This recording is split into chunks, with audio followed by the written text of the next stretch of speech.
Sebep çok daha önemli, çok daha değerli, çok daha özel, hem de size özel ve sizi hayata bağlayacak bir şey. Ikigai'nizi bulmak için kendinize 4 tane soru sormanız gerekiyor. Hayat amacınıza odaklanmak istiyoruz.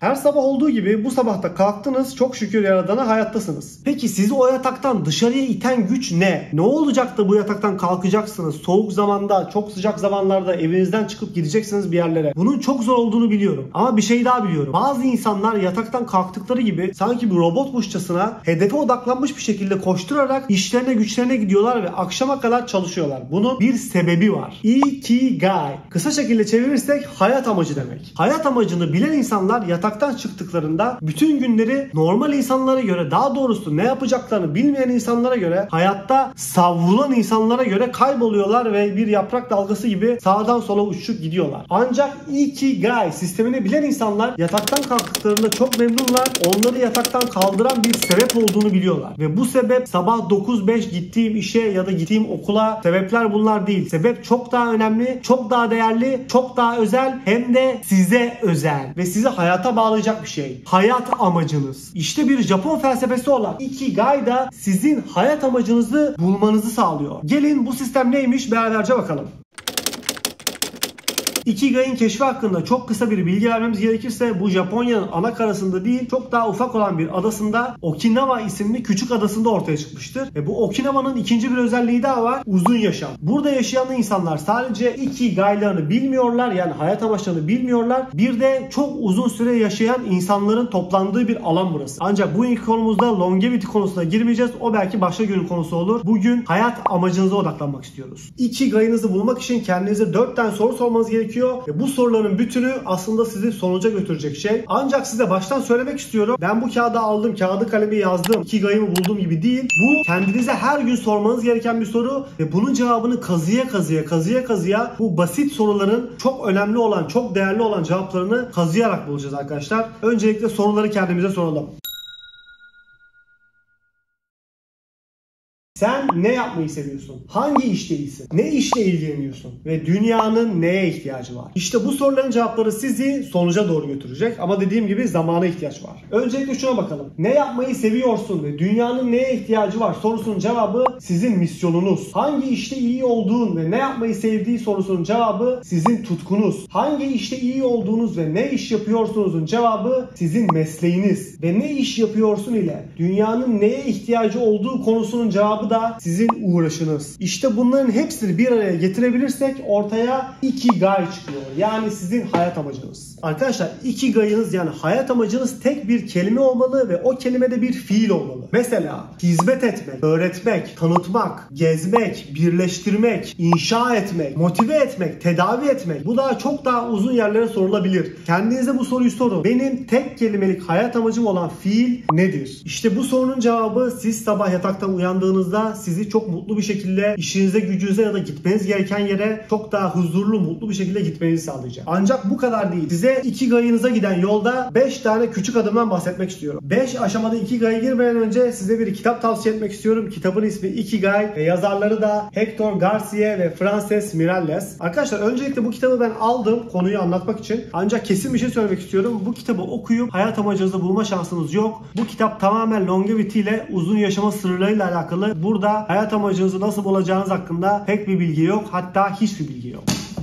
5 aşamada Ikigai'ye ulaşalım. Örneğin bir şeyler inşa etmek. Küçük başlayın. Bir şey inşa edeceksiniz diye gidip Burj Khalifa'yı inşa etmek zorunda değilsiniz. Ufaktan başlayın çünkü gözünüzde büyümesin. Yavaş yavaş, çok daha yavaş. Gerekirse Lego ile başlayın bir şeyler inşa etmeye. Hepimizin en önemli problemlerinden bir tanesi kendini kabul et. Arkadaşlar iş kendini kabul etmekle başlar. Siz kendinizi kabul ettiğiniz zaman her insanın, dünyadaki her insanın çok özel varlıklar olduğunu anladığımız zaman işte o zaman da kendimizi kabul sürecine girebiliriz. Kendini kabul et ve sadece bekle. Peki neyi bekliyoruz biliyor musunuz? Doğayla senkronize olmayı. Siz zaten kendinizi kabul ettiğiniz zaman artık her şey anlamlı gelmeye başlayacak. Sokaklarda yürürken, yolda dolaşırken, gezerken, tozarken, insanlarla sohbet ederken birisi size göz kırptığında her şeyin anlamlı gelmesi ne kadar tanrısal, ne kadar güzel bir şey biliyor musunuz? Doğayla senkronize olmak budur. Size karşı gelenleri kabul edin. Önünüze birisi çıkıyorsa, size belli başlı sizin canınızı sıkan şeyler soruyorsa, onu sormasının bir sebebi vardır. Başınıza bir şey geliyorsa, sağdan bir yumruk iniyorsa, yoksa bunun sebebini kendinize gerçekten sorun. Eminim ki orada güzel bir mesaj var. Sessiz kalın ve dinlemeye başlayın. Anda kalmak. Arkadaşlar ya geçmişe gidiyoruz ya geleceğe gidiyoruz. Bir türlü kendimizi aşamıyoruz. Ya şuraya kendimizi sabitleyebilsek bu ana zaten her şey çok güzel olacak. Her anın, her saniyenin kıymetini bileceğiz. Anda kalmak, üretken olmak için çok önemli. Geçmişte yaptığınız hataları düşünmeyin. Elbette düşünün. Kendinize ondan ders çıkartın ama bütün gün oturup ya ben şunu niye yaptım demeyin. Geçmiş geçti. Geçmiş artık yok. Gelecekte ne yapacağınızı da düşünün ama ona kitlenmeyin. Şunu yapmak istiyorum dedikten sonra aynaya baktığınızda ya bu adam bunu yapabilir mi gibi düşünmeyin. Anda kalın ve yapmanız gereken şeyi zaten yavaş yavaş tık tık tık yapmaya başlayacaksınız. Küçük şeylerden zevk alın. Sosyal medya hepimizi kandırıyor. Ferrari'ye binmek adamı mutlu eder. Saçmalık. Yata binmek mi? Güzel bir ev mi? Güzel kıyafetler mi? Arkadaşlar bunların hepsi çöp.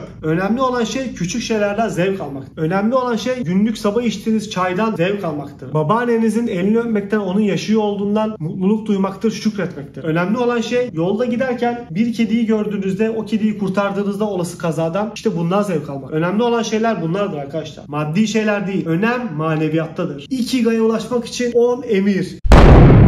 Evet arkadaşlar tabii ki emir değildir. 10 tane kurala bakacağız bu sistem için. Bunlardan öncelikle aktif kal. Arkadaşlar Okinawa halkı hiçbir zaman emekli olmuyor biliyor musunuz? Zaten emeklilik sistemi ileride çökecek. O yüzden dikkatli olun. Kendinizi emekliliğe hazırlamayın. Ben hayat boyu hangi işle ilgilenebilirdim sorusunu kendinize sorun ve o işi yapmaya çalışın. Emekli olduktan sonra ne yapardınız? Çiftlikte mi olurdunuz? Kitap mı yazardınız? Gezer miydiniz? İnsanlara mı yardım ederdiniz? Ne yapardınız? Bir şekilde aktif kalmanız lazım. Emeklilik diye bir şey yok. Arkadaşlar zamanı yönetmek çok önemli.